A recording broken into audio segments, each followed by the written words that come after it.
you what the problem is. Right now, in the afternoon, it can take 15 minutes or more to drive the last 3 miles in Virginia from where the express lanes end to the American Legion Bridge. That's bad for commuters, it's bad for our regional economy, and it's simply not sustainable. So we're reaching across the river and across the aisle to do something about it. Before we have this announcement, I would like to thank the Secretary of Transportation, Pete Ron, and working with our Secretary of Transportation, Shannon Valentine. A lot of work has gone into this, so we certainly appreciate your hard work on behalf of both states. Without further ado, for the rest of the 79% of the announcement, please welcome to the podium Governor Larry Hogan. Larry, thank you. Thank you. Thank you very much. Thank you, Governor Northam. You didn't have to mention Amazon, but then, thank you very much. It was a regional win. But thank you. Good morning, everybody. It really is great to be here with all of you. I want to first of all thank the Greater Washington Board of Trade, the Greater Washington Partnership, and all of the sponsors for hosting this 2019 Capital Region Transportation Forum. The topic of your discussions today could not be more important, and the timing of your event couldn't be better. I want to thank you so much for inviting Governor Northam and I to join you this morning in order to make a major announcement regarding transportation in the National Capital Region. The state of Maryland and the Commonwealth of Virginia are pleased to announce that we have reached an historic, once-in-a-generation landmark agreement between our two states, which will finally address the gridlock on the Capital Beltway and the horrific traffic congestion in the Washington metropolitan area. A bipartisan, common sense, interstate agreement like this has eluded elected leaders throughout the region for many decades. And as most of you know, probably all too well, drivers on the Capital Beltway face some of the worst traffic congestion in America. Congestion that costs the region $1.7 billion every year, ruins the quality of life for people in the region, and which pushes more and more carbon into the air, contributing to climate change. Unfortunately, in spite of our record investments in transit and in roads, the problem is continuing to grow worse and worse year after year. And without the bold action that we're announcing today, the amount of time that area commuters will spend sitting in traffic would increase by a staggering 74% by the year 2040. Both Virginia and Maryland have been working very hard to address this crisis. Virginia is on pace to complete a 90-mile managed lane network on their side of the Potomac by 2022. And 2 years ago, Maryland began work on a traffic relief plan, which is the largest P3 traffic relief project in the world.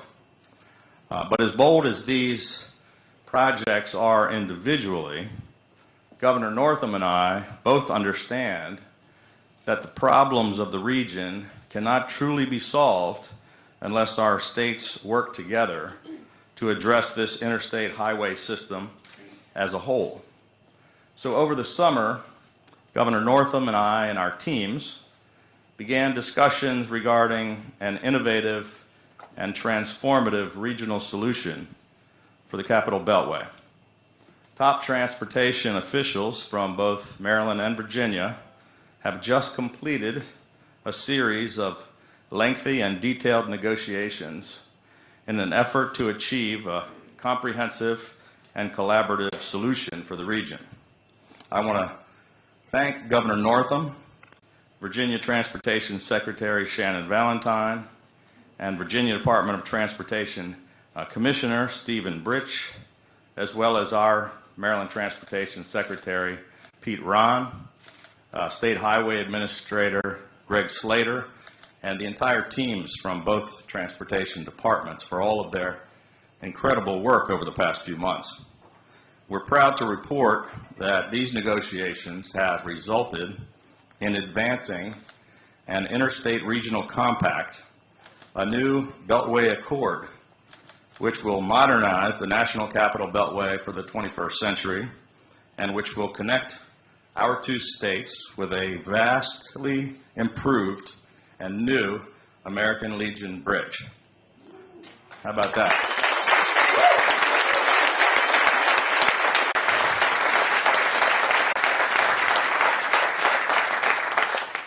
Under this Capital Beltway Accord, Maryland has agreed to improve I-495 from the Potomac River to the interchange with I-95 North.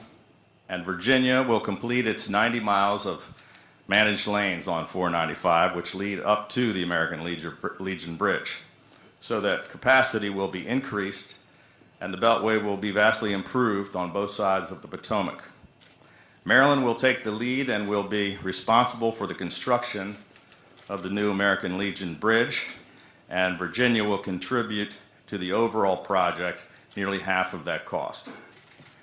The Capital Beltway Accord will create a new integrated Capital Beltway system, which will seamlessly expand our transit capabilities, will capitalize on the successful traffic relief efforts in Virginia, and will tie in with Maryland's improvements to I-270, which are currently moving forward. The Capital Beltway Accord is a once-in-a-generation achievement for the Capital Region. Together with our partners in Virginia, we are building the foundation for even greater economic growth in our region, greater opportunity for our citizens, and advancing real, lasting, transformative improvements for the entire Washington metropolitan region.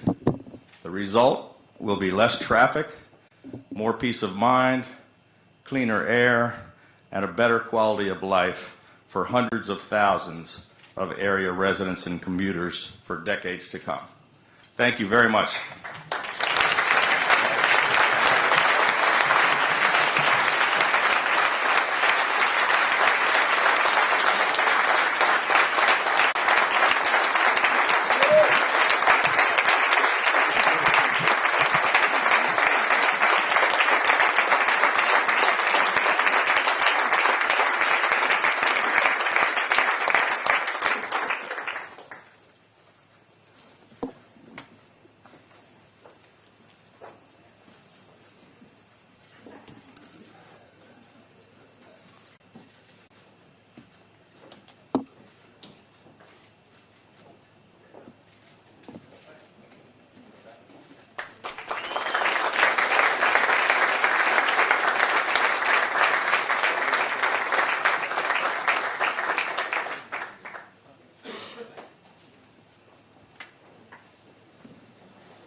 All right, well, that's great. Governor Hogan and Governor Northam, thank you so much. That's really exciting and proves that if we do work together, there's a lot we can get done in our region.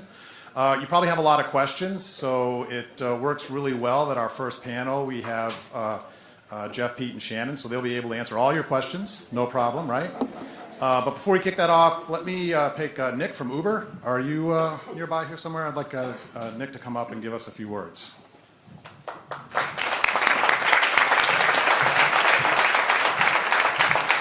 Morning, everybody. That's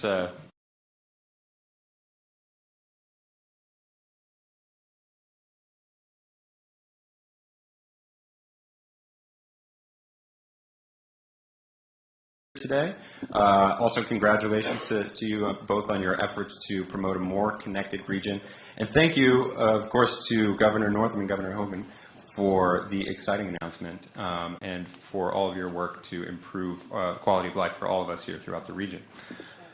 At Uber, our mission is to create opportunity through movement. And we started in 2010 to solve a simple problem. How do you get access to a ride at the touch of a button? More than 10 billion trips and over 600 cities later, we know that we share many of the same goals with the jurisdictions represented in this room.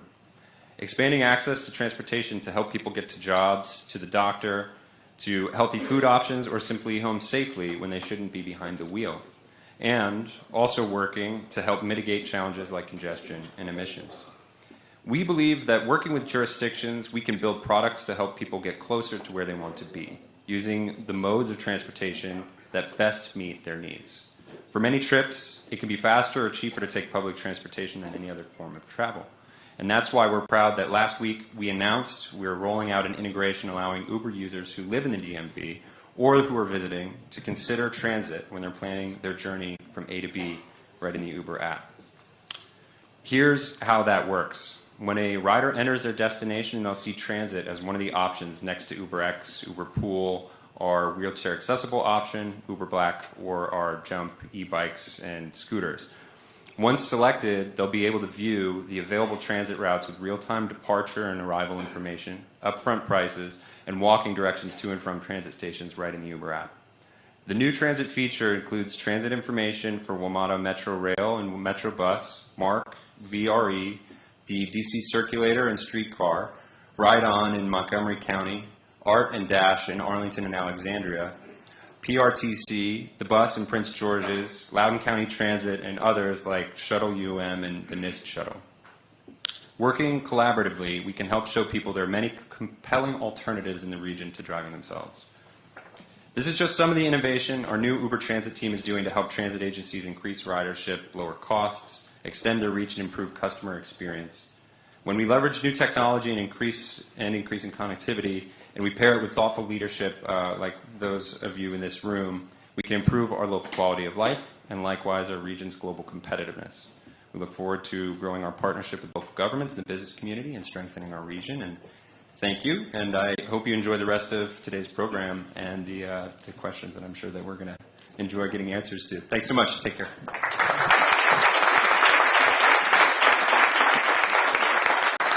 And now, please welcome to the stage Senior Managing Director at EY Infrastructure Advisory, John Godsmark.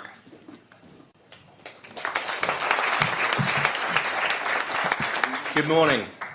My name is John Godsmark. On behalf of more than 3,000 EY professionals in the Greater Washington region, I want to thank the Board of Trade and the Greater Washington Partnership for hosting this event with such an incredible milestone announced by the two governors. EY is committed to making the Greater Washington region a great place to live, work, and build a business. And we've been active supporters of both the Greater Washington Partnership and the Board of Trade with respect to their initiatives. EY is a founding member of the Greater Washington Partnership, and our global chairman and CEO is a board member and co-host of the Transportation Mobility Initiative. I have had the pleasure of leading an EY team that has supported the Greater Washington Partnership from the initial development of their key objectives with development of strategies and hosting events such as today. We're also actively supporting the Board of Trade through their Connected DMV initiative, with several team members participating on solution groups with other regional leaders to find solutions that will deliver real-world changes. Now, our next panel includes transportation leaders that have the responsibility for actually delivering everything that we use on a day-to-day basis, including development of new Potomac crossing. Luckily, we have Director Marushian, who's currently building a bridge on the other side of DC, the Frederick Douglass Memorial Bridge, to share his tips and successes for us to learn from. Collectively, these three individuals oversee more than $10 billion annual budget and employ more than 20,000 people. They manage transportation assets from bridges to airports and everything in between. Many of the transportation challenges are due to a growing economy, and the growth is expected to continue. Over the next 20 years, the region is projected to add 2.4 million residents, and road congestion is forecast to increase more than 150%. Given that today's congestion costs our economy more than $7 billion per annum, we need to work together to deliver solutions to make real change. Luckily, the region has the benefit of having transportation leaders that have incredible experience balancing the various financial, technical, political, and legal constraints to deliver a robust, equitable, and sustainable solution. We look forward to hearing their vision for regional mobility today and to continuing to work with them in the year ahead. It therefore gives me great pleasure to introduce you to the transportation leaders for the District, Maryland, and Virginia, and your moderator for this panel, Adam Tuss. Adam is News 4 transportation reporter and anchor of the Sunday edition of News 4 Today. Adam joined NBC4 in 2012 after spending 8 years reporting for WTOP Radio. During most of this time, he reported the station's Sprawl and Crawl franchise, which covers transportation around the Washington area. Pete Rahn has been Transportation Secretary and Maryland Transportation Authority Chairman since 2015. Mr. Rahn has an impressive career in both the transportation industry as a professional as well as a government official. His experience is highlighted by the fact that he is the only person to have led 3 transportation departments. Previously, he was the director of the Missouri Department of Transportation and Cabinet Secretary of the New Mexico State Highway and Transportation Department.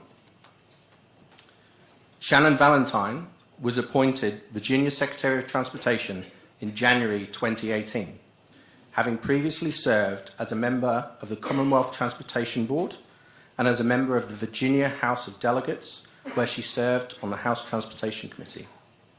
Ms. Valentine is a recognized leader in the community and the transportation industry, having been named 2017 Transportation Woman of the Year by WTS Central Virginia Chapter and Woman of the Year in Virginia by the YWCA, to mention a few noteworthy accolades. Jeff Mauritian is the Director of the District Department of Transportation, where he served since March 2017.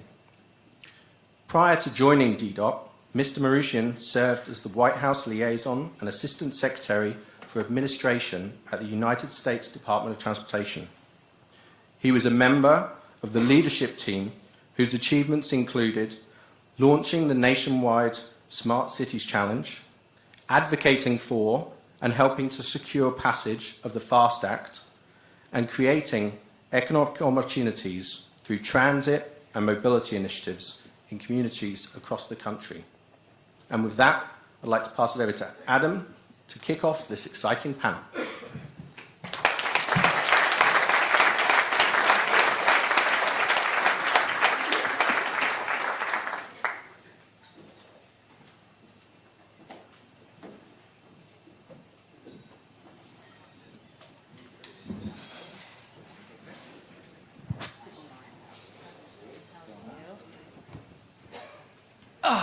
Okay, well, let's just rip out all the notes that I wrote about doing this event last night. Glad I spent so much time on all those questions.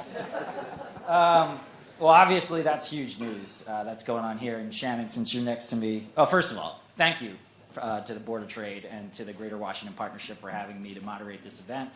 Love to talk transportation, love talking with these 3 guys, and hope you guys get something out of this panel that we're about to have. But let's get right to the huge news here. How is this going to work? Are you going to build a new bridge next to the existing bridge? Can you fill us in on some of the details? Well, so great to be with you. So great to be with all of you. It is really dark. That's good. You can't tell who's leaving the audience. It's a little shocking coming up here. Good morning. Yes, you know, I will say that last year, it was January 30th, we announced that we were doing something called Project Next.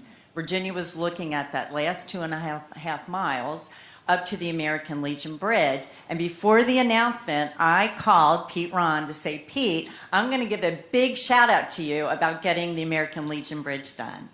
And so you have come to Virginia.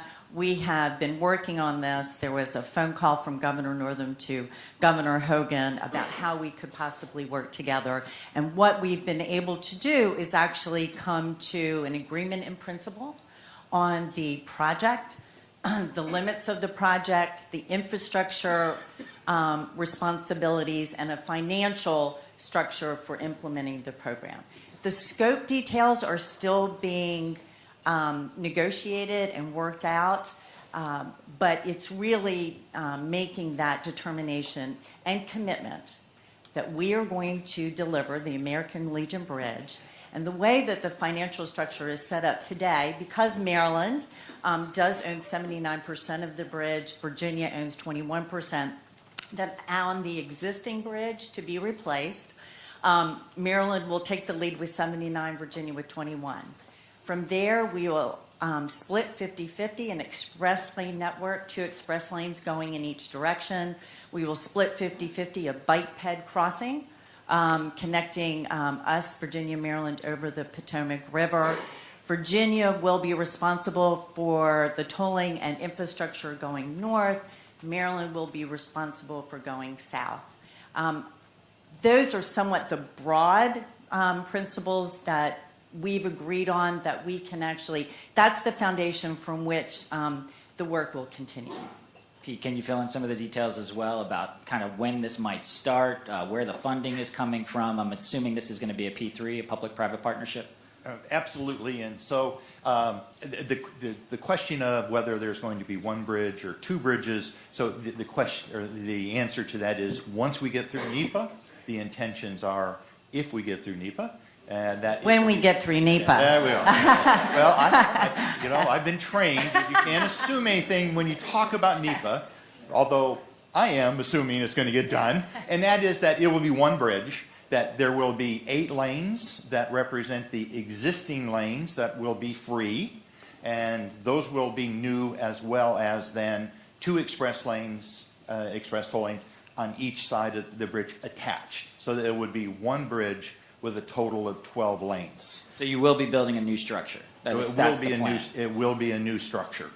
And so the 8 lanes represent the portion that will be 79-21. The remaining lanes will be 50-50. So it's not quite as simple as 79-21, but you get the idea that there is a significant commitment from both states to get this done. I have to tell you that, I mean, Shannon is amazing to work with, and the 3 of us get along really, really well. So it helps when we like each other to make big things happen, right? It's how that works. And then so you ask about financing, and so the financing, yes, it's going to be a P3. And so there is the program from Virginia, and that's how the Virginia portion of the project will be financed. The same on the Maryland side will be financed through a P3. I promise we'll get to other topics, but I do just want to, because I know there's also a lot of transportation reporters in this room, and I'm trying to field the questions for everybody. But there's a lot of homes that are right on both sides of that bridge. Do you know kind of how it will go in that direction? If you're going to build a new bridge, do you have to work out all those details before you can really get into that? We'll have to on the Maryland side, though. I don't believe for that portion that goes to River Road, I don't believe there's any homes that are impacted there. Our estimation for the corridor, the entire corridor on 495, there's a total of 34 homes that would be impacted at the max, right? That's at the maximum build out. So a lot of homes aren't going to be involved in these projects, and I don't believe on the Maryland side that there's any homes that are impacted. Yeah, we're really trying to do this within the EIS, and so I believe that the impact is going to be as minimal as possible. And any idea of time frame when this would start? Both of us want to break ground in 2022. Okay. Yes. So you'll be issuing a RFQ coming up, and we will have a RFP. request for qualifications to the P3 community. soon. I know there's a lot of concessionaires that are sitting here as well. Because this is a further evolution of our P3, we're going to be taking this to our Board of Public Works, and we will need to have the Board of Public Works to approve the concept as far as how Maryland proceeds. I don't believe, especially with the partnership that we have with Virginia, that there's going to be any doubt that although I don't presume anything, but I'm pretty confident that we're going to see Board of Public Work approval soon, and very soon after BPW, then we would see a request for qualifications going out. And I'm guessing that this also ties into the Beltway Express Lane project, the 270 project, all of that you guys are pushing forward as well. It all is part of the idea of a system of systems, right? That's how we have to look at transportation. And so we have to be looking at 270, 495, tying into 495 on the Virginia side in order for the region to work. And that's what we're all concerned about, all three of us. And we keep talking about how the region is going to function and how people are going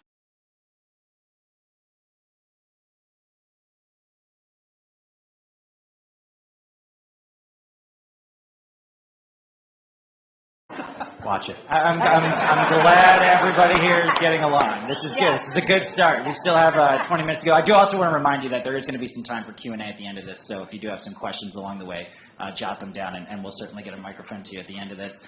You are building a bridge, the South Capitol Street Bridge, the Frederick Douglass Bridge. That has been a massive undertaking and really has changed the whole landscape of that part of the district. Is there any advice that you can give these guys as they look forward to this project? Well, first, Adam, let me congratulate Pete and Shannon for this. I know that leading up to a day like this takes many months and years of planning, coordination, so congratulations to both of you. I think it underscores that we are, as a region, we are collaborating and we are working together to solve problems. And so this is a really big step. And I also think it's worth noting the partnership and the Board of Trade have been really integral in convening, not just this event, but throughout the past several years, convening conversations that have allowed for these types of initiatives to really grow and be fostered. So I want to thank the partnership and the Board of Trade for convening this event and for really leading the conversation around regional collaboration. Building a bridge is hard work. It's rewarding, and I am very pleased to hear about some of the connectivity and the components of this project that are going to be incorporated. I think that's critically important. When we made the decision to reconstruct the Frederick Douglass Memorial Bridge on South Capitol Street, it was really important for us that the bridge served more than just the functional elements, that it actually really connect people and connect communities. And that's why we're so proud of the accomplishment of having the bridge being built and the construction that is progressing very nicely right now. Right. Well, it's going to be a huge project, obviously. In terms of thinking regionally, I mean, this is great because I don't believe there has been that type of thing. That's kind of what has always held us back. Wouldn't you guys agree, transportation-wise, is that everyone kind of protects themselves and we can't get forward together thinking as one whole unit. But this idea of express lanes, obviously Virginia is making a big bet that people will pay to get around congestion. I mean, we've seen it in effect for years. Is this kind of the future as we look toward, are people just going to have to come to the idea, Secretary Valentine, that if you want to get around traffic, you either have to pay for it or start a carpool? It's really interesting. We're actually going through a study of 95. Which we're learning a great deal from. We completed last year a study of the 81 corridor in Virginia, and in a year we studied it, prioritized projects, and delivered the funding for it. So that kind of thinking is how we're looking at corridors all over Virginia, and one of those this year is this 95 corridor. And I can say to you that along 95 and in this region in particular, the solution must be multimodal. I do believe through the express lane network that we are maximizing the usage of our highways. We in Virginia work very hard to provide free options with general purpose lanes, HOV3, transit, trying to make sure that we're providing that equity across the system as we deliver a reliable, safe transportation option. But in addition to that, it's really critical that we maximize our investments in transit. Just from our inside 66 toll revenues, and we've just launched, we're going to be launching 395, but we've already received a $50 million check from Transurban to be invested in transit, because within our highway contracts, we are also including transit and transit investments at the same time. And since we have launched this process through the Northern Virginia Transportation Commission, more than $60 million has been invested in transit, 46 projects. We are taking 9,000 cars off the road.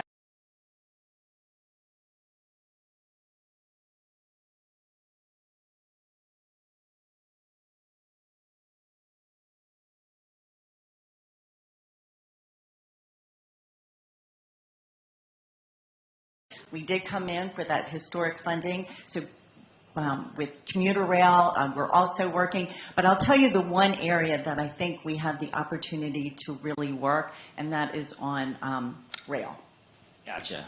Secretary Ron, do express lanes make sense looking toward the future, or is it just, it has to be this buffet of options and this is just one of them? Well, I think we have to recognize somehow, some way, we have to pay for whatever it is that we're going to construct. And so the express toll lanes is a mechanism by which we can leverage the private sector to invest for a longer period of time than what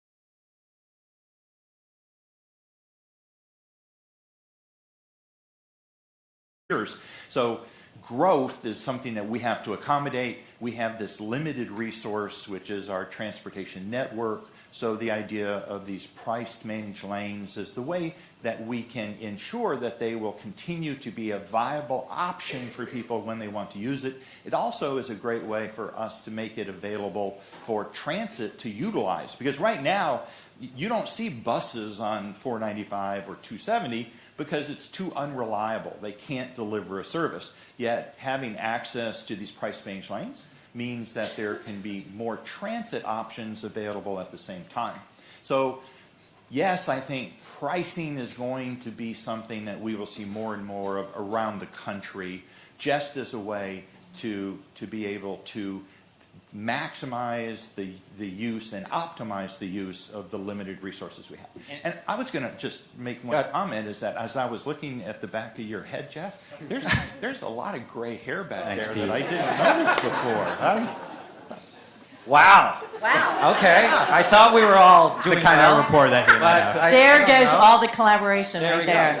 Well, obviously, then the idea is to get the express lanes to ring the entire beltway at some point, then, right? So that you can just have this one, common system that goes around. Virginia has really, I think for the whole country, has pioneered the use of these, and I think they've demonstrated that they are successful. They can work. They can meet this, vital need that sometimes people just have to get somewhere on a time that they can be sure of. And so I think other states have been copying the model that Virginia has pioneered. And so I don't think it's much of a gamble for Maryland. I think we know it works, and that's what we're going to do. And I would just throw out there, when we talk about regional cooperation, is that Shannon and I are also working on another bridge, and that is the Nice-Middleton Bridge, in which the MDTA will be awarding the contract for a new bridge sometime later this month. And Virginia and Maryland have been working very closely to ensure that project has gone smoothly on both sides. And so there's a lot of cooperation going on that often you just don't see. And obviously the idea of like pay to play to get around traffic. Jeff, DC is studying potential. Could I point out it's not pay to play, right? That's not a good term. Pay to use. Pay to use. There Pay you to go. use. Okay, Yes, there you go. Fine. Jeff, on that topic and on that note, DC has initiated a congestion pricing study, correct, to see if that kind of thing, that kind of method would work in certain cities like it's worked in London, Stockholm, Singapore. Those places have seen their carbon emissions cut down greatly. DC is looking at a similar kind of thing. New York is about to enact this congestion pricing where if you drive below a certain street, you're going to have to pay a toll. Would that work here? Does that make sense here in this city? Well, we are already experimenting with dynamic pricing models, and we, of course, are uniquely constrained as a city, so we can't widen our roadways, but we can certainly rethink how we're using them, and that's much of what we've been doing over the past several years under Mayor Bowser's leadership, is really reimagining how our roadways work, and doing so in order to incentivize, most importantly for us, people using our transit options. I think to Shannon's point, we as a city are very bullish on WMATA. I know Paul Wiedefeld is here this morning. We've seen WMATA on the upswing, and we want to do our part as a city to encourage and incentivize people to use our transit systems. For us, that includes repurposing our roadway, doing things like dedicated bus lanes to make transit service more reliable for everybody and really to encourage people to continue to use it. And actually, you're going to be making an announcement about bus lanes this week, right? Well, I don't want to take any of the energy away from today's announcement, which I think is really important. Other than to say, Shannon and I are also working on a bridge project, which we'll talk about another time. We should bring it up today, though, before we leave. Another bridge. Another bridge. But yeah, to Pete's point, this is all about a system of systems, and there isn't one solution. For us, we are prioritizing transit because of how important it is for our city, but certainly being supportive of all of these other efforts. And the Long Bridge project, which we'll talk about, which is an interjurisdictional project for us with Virginia, is particularly important not just for commuters, but also for freight, which is which puts a lot of pressure on our city and on our region. And so we're looking at all of the ways that we can better maximize the efficiency of all of our systems. Gotcha. I'm glad you brought up Metro, Secretary Valentine, because obviously that is, the skeletal system of our entire region. Without Metro, so much doesn't work. You see what happens if it shuts down for a day. You see what happens, when there's a snowstorm, how many people rely on that to get around and how many people don't ride it. How do you view the system right now? How do you view the leadership at the agency, and where do you see it going? Obviously, the Silver Line is a huge project that's coming out in Northern Virginia. Do you think that is going to provide yet another option for people? Yes, and just before we leave the express lanes, I do want to just say that the express lane network is a piece of a comprehensive system that we're trying to put in place. It's really creating a more seamless platform for everyone in this region. Metro being a really key part of that. I will say that in securing the funding for Metro for the capital needs of the system and bringing it up to state of good repair, I do believe that these investments are really working. I was looking at some figures recently, and from January to August, there are 2 million more riders on Metro than there were a year ago, which is pretty outstanding given that we had the federal shutdown in January, we had the platform shutdown over the summer. So we're building a system based on safety, reliability, and performance. When we do this, I believe we can bring riders into the system, back into the system, and recruit new riders for the system. Again, it's providing that platform of choice, and so we believe that it is certainly significant that that work is progressing, and so anyway, we look forward to seeing more. So you think it's turning a corner? You think it's getting better? All the work is paying off? I do. With the reforms that have been put in place regarding governance, financial accountability, and making sure that Maryland and DC and Virginia are kept in the loop of how these investments are being made, I do believe we are establishing a really good partnership with Metro, and one that we can build on. But you have a member here of the Metro Board. Two members. So we have members here who can probably speak more to this, but I do believe we're bringing the system up to performance. Yeah, well, Secretary Ryan, let me ask you. I mean, you basically just started on the Metro board. One of the things that the general manager said to me when I sat down with him for an interview when he first took over was that it was worse than what he thought. Now, that's before he got into all of this turning around the system and doing all the heavy rail construction and everything that goes along with it. As you come in and you take a fresh look at it, where does it stand? So I just got on. It seems like a long time ago. It's a lot of work.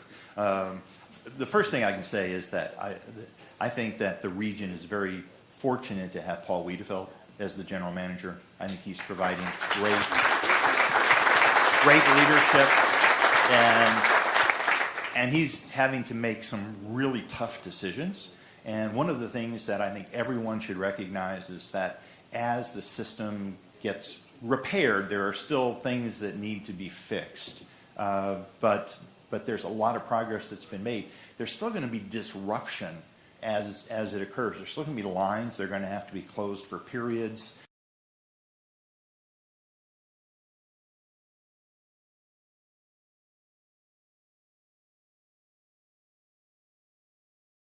Paul's been, I think, making the right decisions, and I feel good about the activities that are going on. Obviously, we all have various issues that we bring up time to time, but no, I think it's absolutely in the right direction as far as the rail side. I think there are some issues on the bus side where ridership is down significantly, but it's an important part of the system for the entire region, and it's got a good person at the head, and there are resources now that are going into the right place to get it to a state of good repair. And Jeff, based on that, is there ways that we can prioritize the bus more, do you think, especially in the district? I know you guys are doing a lot of bus-only lanes, that kind of stuff. Yeah, this is certainly something that we in DC are spending a lot of time and energy on, it all the ways that we can be improving bus performance. We talked about dedicated bus lanes. We piloted this past summer the H&I Street bus lanes, which this week we are making permanent, which we've seen a lot of support for. And again, thanks in large part to the business community and those who really encouraged that level of experimentation with something that we just haven't done before. We've got several more currently in development that we'll be announcing in the not too distant future. But these are all the ways and that we're prioritizing making WMATA as strong as we know that it can be. And I echo what Pete said, under the leadership of Paul and his team. We've really seen those gains, and I see no signs of that slowing down. All right, we've only got about 7 minutes left, so let's do like a lightning round, because I knew this was going to happen. I was going to be over before it started. And I have a number of topics that I want to cover. Let's talk about commuter rail. Let's talk about VRE and MARC. Just like you're doing a partnership here, where you're talking about, kind of sharing the Beltway, why isn't there more sharing between MARC and VRE? Can't those two systems kind of interface with one another to pick up where the other one potentially leaves off? Is that something that you guys have taken a look at? And Secretary Ron, Actually, there's quite a bit. So, and I want to throw in the purple line into this as well as the fact to recognize that Governor Hogan's investing this $5.6 billion over a 36-year period to add light rail to our system.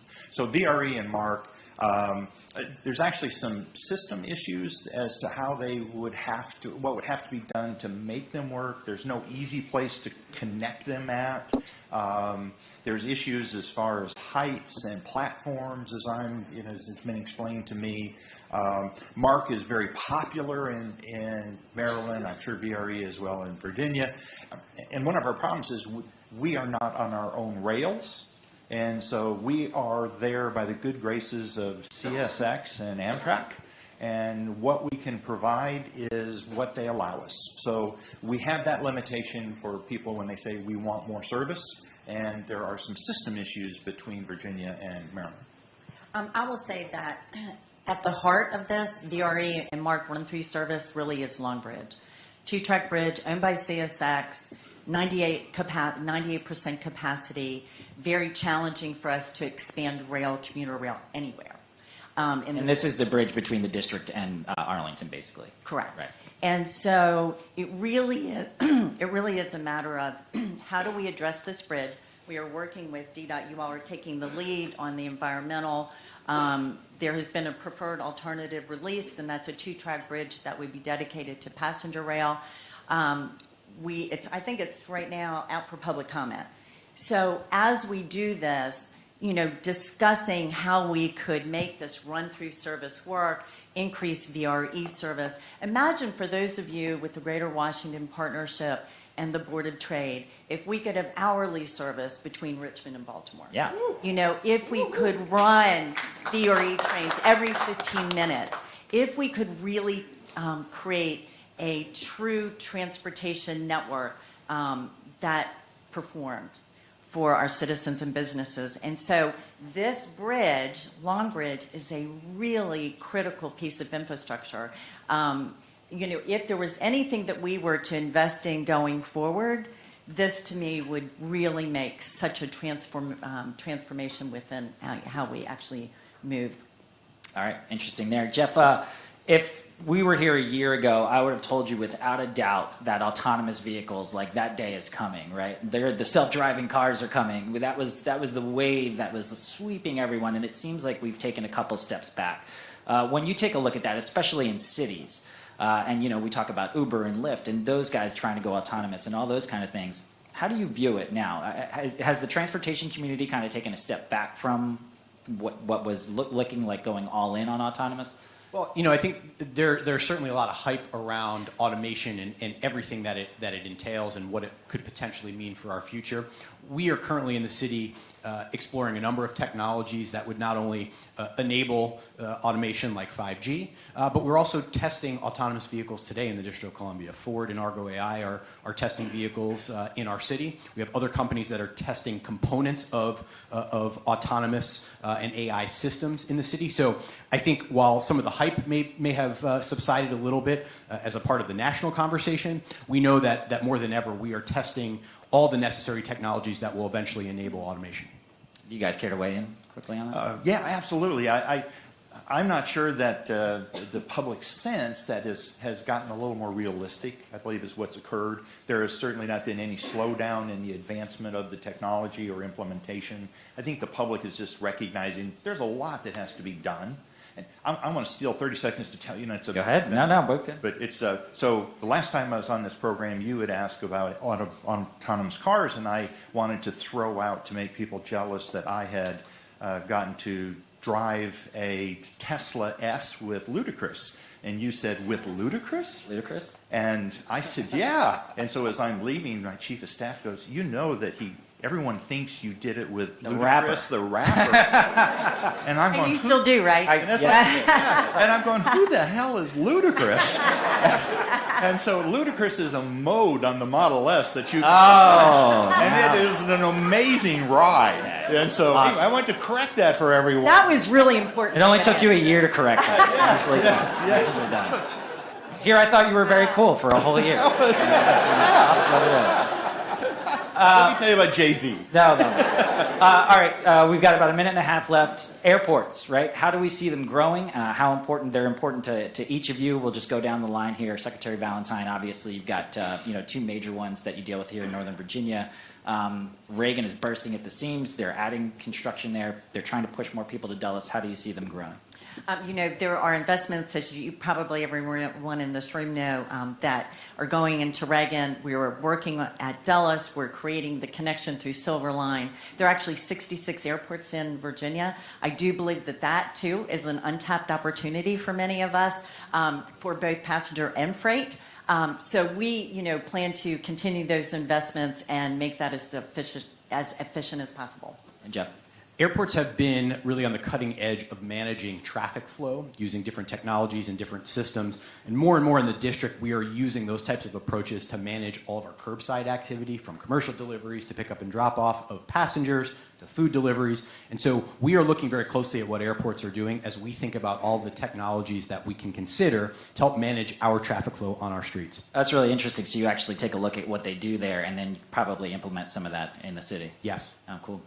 So BWI remains the busiest airport. Knew you were going to get that plug in there. I just thought I'd throw that out. 27 million passengers last year, significantly more than National or Dulles.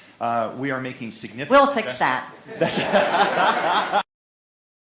We are making significant investments. Expansion of our Concourse A. Southwest has announced the construction of a maintenance facility at the airport, and Amazon continues its expansion of using it as a significant cargo location, distribution hub for the Mid-Atlantic. So BWI is busting at the seams. All right. Wish we had more time to continue to talk. We are over our time, and we want to get to some questions from the audience now. But first, give a big round of applause for the Transportation Secretaries and the Director here. And to Adam. They just asked me to come here. All right, so if you will raise your hand, we can't really see up here, but people down there can really see, and we will be able to take a couple of questions. Does anyone have a question in the audience? Yes, right here in front. I can't really see, so why, you guys should hold out the microphones, but right here in front, there's a question. Thank you very much. I didn't want to be the first. It's amazing what's going on. Congratulations. Thank you very much as a Washingtonian. I'm from International Urban Alliance. My name is Enake. Wow. The question, There you are. Hello, everybody. my question is because, the stumbling block is the financing. And we all know that. Wouldn't it be possible to finance partially or supplement financing through land? This country has a tremendous tradition of land grants to universities, development of agriculture, and so on and so forth. Tokyo style, where they use land over time. I know it takes time, but Americans are wizards at creative financing. Wouldn't it be possible to apply that to both transit, first of all, but also highways? I'm preparing a report for Urban Land Institute. Thank you. Why don't just go down the line and take the question, Secretary? No, we are always looking for interesting, innovative ways to finance. With the American Legion Bridge, we are attempting to do this with zero public subsidy. So yes, we are looking at everything. Everything is always on the table. I would echo that. Certainly, innovative financing is a way forward for a lot of the types of projects that we're talking about, and it's worth considering. Yeah, there's value in land. I've actually used property that we've had to acquire for a project, then turned around and made that the performance bonus to the contractor to reduce our costs. Yeah, the circumstances are so dependent upon the project, right? So I think we all do whatever we can to find resources. It's leveraging every penny that we have. Another question? Yes, miss. I'm Yuanjun Li from Maryland National Capital Park and Planning Commission, Montgomery Planning Department. And it's so great to see the three jurisdictions cooperating, and so will become the really greater Washington, D.C. area, metropolitan area. And so glad to see we are cooperating in the investment and also the infrastructure. So I would like to see more cooperations on the operation side, especially like transit. And so something that we do not need a lot of money, but if we make some improvement, that will really make it maximize the efficiency. I would love to find more opportunities to spend both their monies. No, but it does speak to you three coming together to make hard decisions and get things done, or else we just continue on the path that we're on now. I remember a quote that I use frequently from college, probably one of the few things I remember from college, and it was that government is the art of allocating limited resources towards insatiable wants. And that's what we're always dealing with, is there's always lots of needs and requests and wants, and the hard part is trying to decide with what you have, what is it you can do. I really want to thank you for your comments. Yes. Another question? Stuart Thanks, Schwartz. Thanks, Adam. Yes. Stuart Schwartz, Coalition for Smarter Growth. The transportation is now the #1 source of U.S. climate emissions and our own regional emissions. What are you all planning to do to reduce vehicle miles traveled and those emissions? I hear a lot of short-term talk about, bottleneck fixes and so forth, but how do we reduce demand? What are you going to do about that?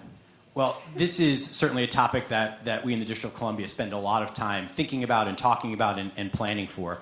We know that in order to meet our sustainability goals and also all of the congestion reduction that we're talking about, we do need to come up with several solutions and alternatives to single occupancy vehicle travel.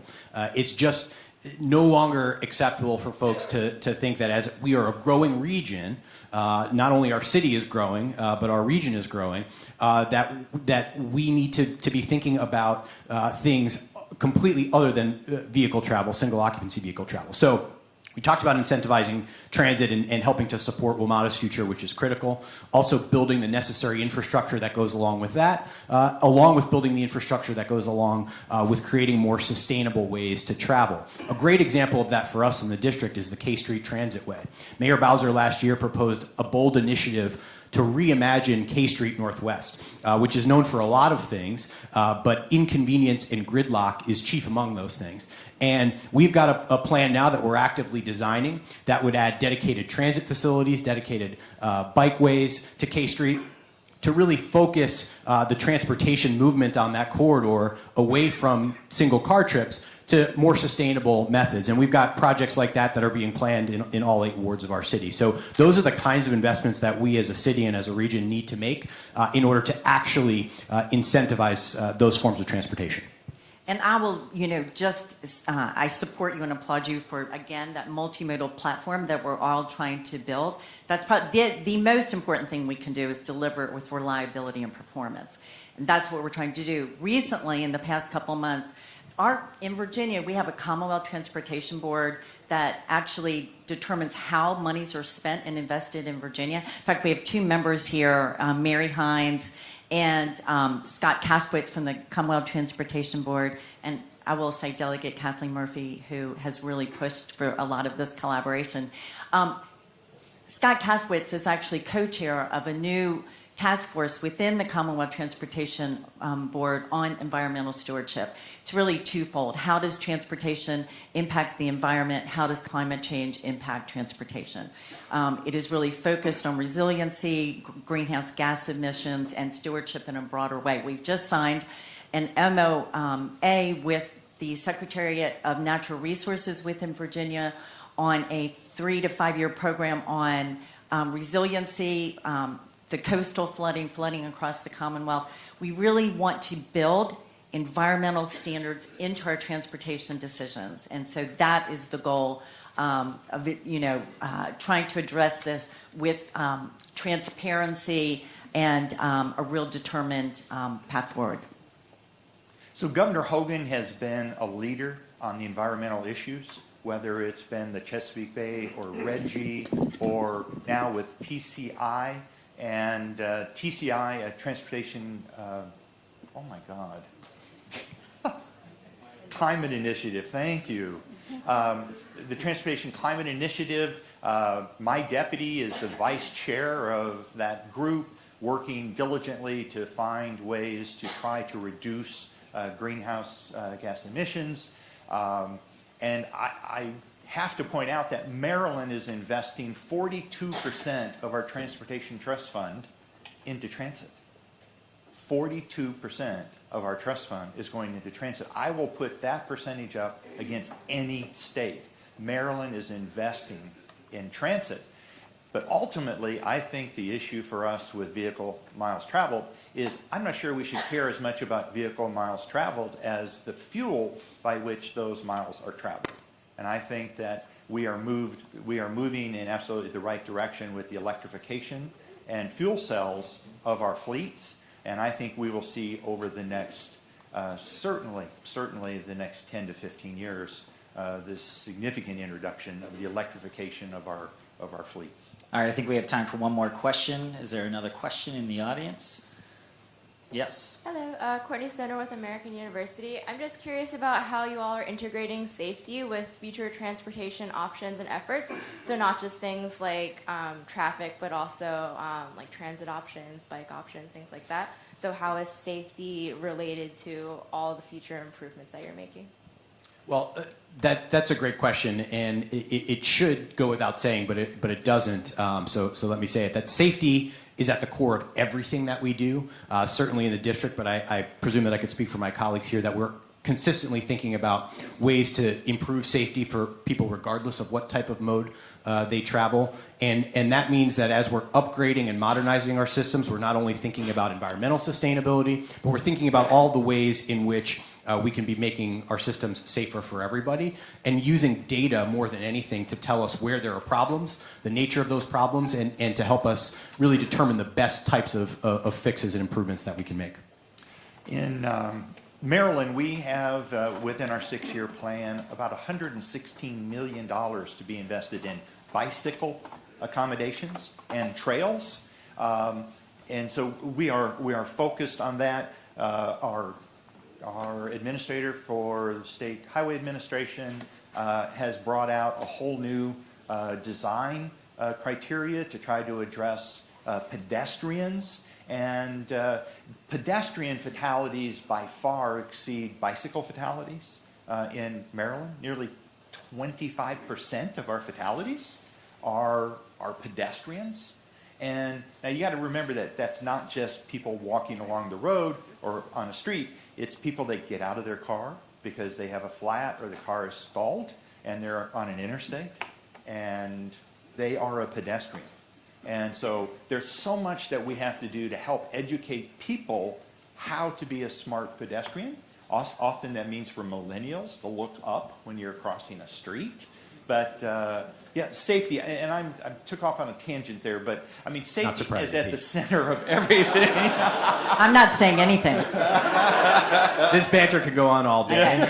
If I could I just want to add one thing, that the interjurisdictional partnership that we're talking about, it is a real thing. And to Pete's point about safety and intersection improvements, we're actually, the three of us have worked together on some partnerships to fix some of our most troubled intersections that cross both DC lines and Maryland or Virginia lines. Those are things that I'm told have not been able to get done for some time, and it's really because we've been able to put our heads together and work through some of those blockages that we've been able to get those kinds of improvements made. Yeah, because we are collaborating on incident management with the towing compacts and with lights and sirens and making sure that our vehicles can actually move incidents and take care of people. But you know, safety it's integrated into everything we do. I will say that in Virginia, the governor issued an executive directive setting up an office on highway safety that's actually chaired by Secretary Moran of Public Safety, Homeland Security, and myself. We're really looking at safety across the Commonwealth. And as we're preparing for the General Assembly session this year, safety and safety initiatives are going to be part of our legislative package. All right, we are well over our time. Thank you for all the questions. Thank you to the panel for being here this morning. Thank you to Adam. Hopefully we answered some questions.